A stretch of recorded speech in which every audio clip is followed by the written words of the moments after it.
Hey, Brian here with Desert Fabworks, coming to you with a little video about packaging. There's a million ways to do it. There's a lot of variables. Everything that you make and cut is going to be a little bit different size, but here's what I found works best for me and gets these pieces to the customer the way I want them to. So this is a piece we made. We did 55 of these and we're shipping them out, getting them ready to go. It's a multi-layer piece, so it is slightly raised on the front. There's four layers on this one.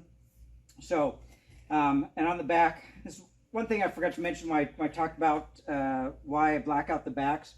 A lot of these are retirement pieces and some sort of memento or something like that.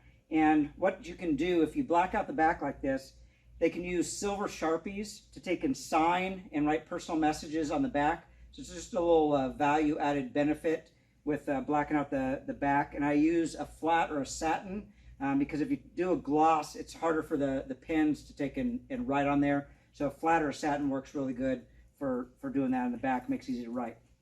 So let's get these wrapped up. So when I ship out, I like to use this craft paper here. This is 40-pound paper. I found buying it off Amazon is the best price that I can find. It's 36 inches wide. It's 40-pound craft paper.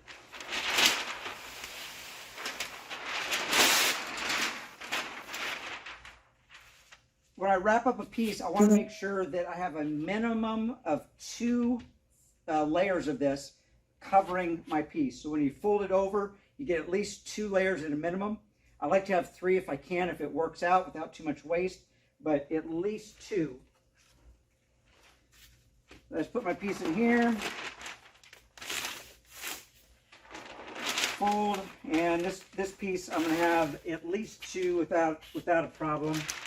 On the paper, I just take and guesstimate with the calibrated eye on the size I'm going to need. If it's a particular piece and I have a ton of them, sometimes I'll measure and put a mark across here and tear them all off even, but it just varies. It's not that great of an expense that an inch here, inch there is going to really make it or break it.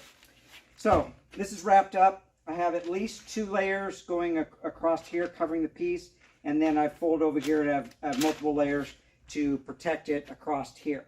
So this one is wrapped up. Now let's get into a little bit of the packaging and boxing. Okay, so like I said, we got this wrapped up. One of the things you notice on here, I use some Scotch tape on here. What I've found is if I use, blue masking, the painter's tape, if I use a packaging tape, while it seals really good, if somebody wants to open up, take a look at it when they receive it, sometimes the person who bought this will want to see it before they present it, things like that. If you use the painter's masking tape, they can open it without doing a bunch of damage. If you use the packing tape, once they rip it, it just goes to crap and rips everywhere because it sticks too good. So that's why I do that. So these are a multi-layer piece. So what I'm going to do is I'm going to stack and layer these. These, like I said, is quite a large order. So I'm going to divide them up into groups of 11 to take and make the most benefit out of the shipping rates and the size and everything like that. So this is a 2-layer piece of card. It's like a heavy craft paper, and it's got ridges in it, so it provides a little bit of cushioning. And I'm going to take and layer this in between the pieces because I want to take in with those layers on there. I need a little bit more protection when I pack it down and I cinch the whole thing down. So I'm going to take and layer these like this to provide a little bit more protection during the transit. We'll pretend that that is 11 right there. So now let's get into... Okay, and that is how it's done. All boxed and ready to go. Just kidding. Let me take and get into this. This is what it's going to look like in the finished product. And one of the things you'll notice on here is this banding, this plastic shipping banding. I really love it. It was one of the best investments I made for shipping. It provides something to hold on to on the handles. It's much better than and more reliable than tape. It gives I think it gives a little professional look to it as well when the customer gets it. It's really bound up tight. It's not going to come apart during shipping. Overdo the shipping so you ensure that the package gets there as you intended without any damage. After I get done, I take and always write the size and the weight on it, so that when I go over to the labeling, that process is always done. I don't have to break out tape measure, the scale once I get over there, once I box it up. One thing to remember too is when you're taking and quoting for customers, taking into consideration your shipping supplies and the cost. I have a UPS account and I prefer UPS. I've tried everybody else, and I've had the most problems with the post office. It seemed like things getting lost and damaged was a daily occurrence when I was shipping with the Postal Service. So even though the flat rate boxes and everything else I was using and triple and double boxing, it still ended up having damage, and we had lots of packages just disappear from tracking, and they're very difficult to try to get refunds or any compensation from. So UPS is the one I've had the best luck with, and the more you ship, basically, the better your pricing gets. So that's something to invest in, is to have an account so that you can get those better shipping rates. Okay, so let's actually show the boxing process. Okay, so for boxing material, the unfortunate thing about doing the plasma cutting and the specific custom designs is it's very rare that things are going to be the same. So you're going to have to do custom boxes along with the custom plasma cutting. So where do I get my boxes? I get my boxes from a local furniture company. So there's going to be large amounts of cardboard at somebody that sells furniture. They usually take and bale it up, some throw it away, but usually they don't care. So make friends with a furniture store in your area, and you can get lots of really good cardboard.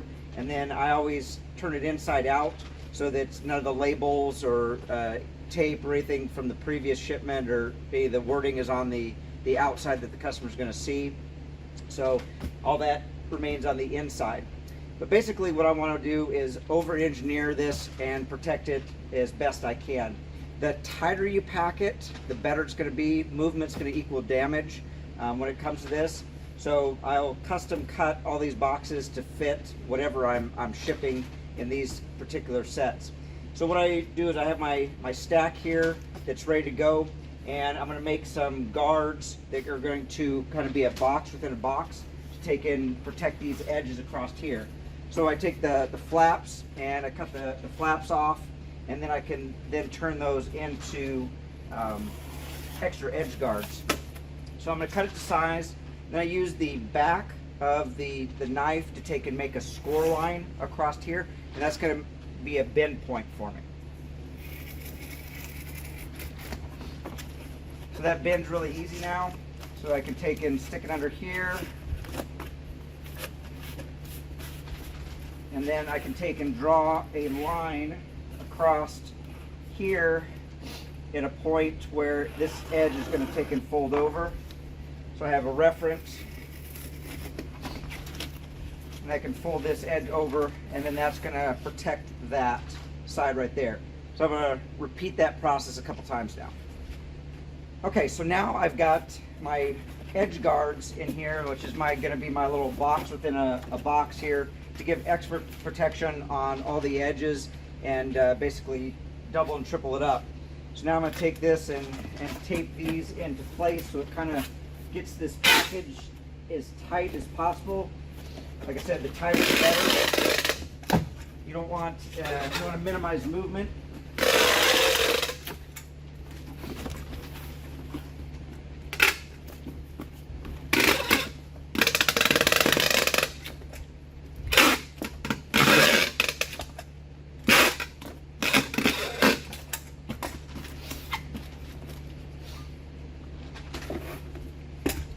Okay, so now that I've got this box made, what I'm going to do is go around and score the other portions of this box. So I just tip this up, make a line where I'm going to take and score. Like I said, use the back of the knife, create this for a bend spot, and then I have a nice bend there. I can take in anything that doesn't come out perfectly even, easily trim.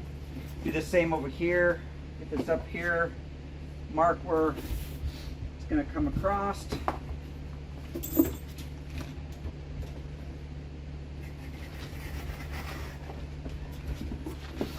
Put my score in there.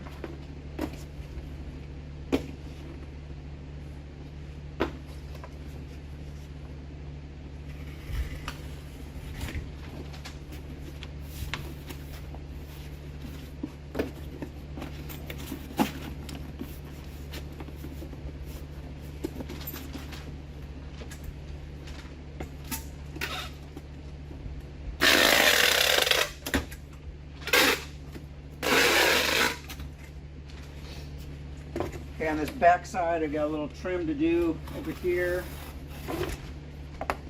And same with this over here. Because the side, it goes pretty easy though, taking to trim this up. Get this down as tight as I can possibly get it. Fold these flaps over.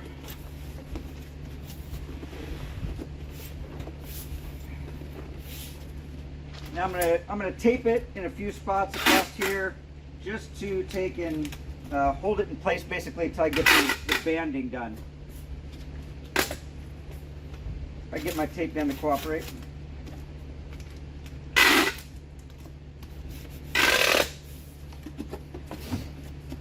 Okay, let's try that one more time.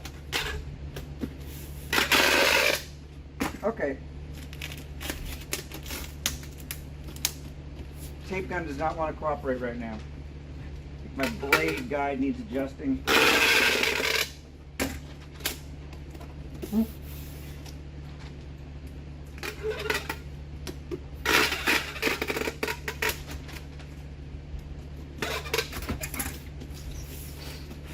Okay, like I said, the tape is really not going to be that big a deal at this point. It's just going to hold these flaps closed while I put the banding on.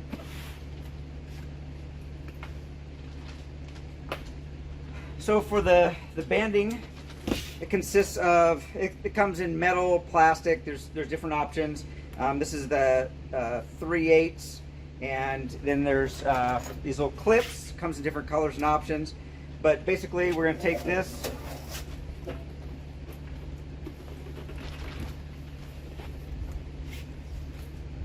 wrap it around our box, and put it into this little gizmo here. It's going to be providing our tension. Try to get everything centered up. Bring this across.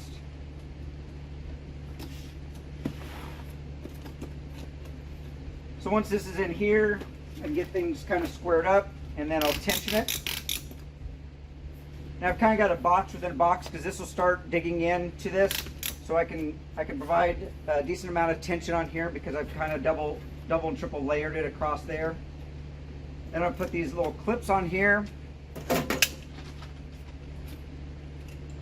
Get this crimper, comes in here. Crimp it, push down on the handle, it cuts it, and away you go. You have a box that is set. Let's repeat that process here real quick. So here it is, all complete, ready to go. Take and put the label on here, ship out to the customer. I think you can see it is a very nice, professional looking package. You really would know that this was used to be a furniture box, and the cardboard from that. It packs up really nice, does really well. I'm very consistent on my packaging so that I have the kind of same principles every time I ship something. So box within a box, extra protection, several layers of padding, dividers between the different pieces. Everything I can do to ensure this arrives in perfect condition. So also, make sure that you have something inside your box that identifies you and where it's going. We had one shipment where the truck transporting the item was in a really bad accident, and the box was basically disintegrated, and they couldn't read any of the labels on it. So they knew I had a package on the truck, but which package was mine because so many were damaged. So they found they saw the stickers on the back of the pieces, and I had paperwork inside that helped them identify and track down which package was mine, decide what was salvageable and what wasn't, and so we could get taken care of that. But these are just a few things for packaging, and hope it helps. If you have any questions, let me know in the comments. I'll do the best I can to answer that. If you have any other videos that you'd like to see, let me know. Make sure you like and subscribe so we can keep doing these videos. And check out cncplasmainfo.com. The website there has a lot of great info that's going to be along these lines as well to help you out. Thanks again for watching. Have a great day.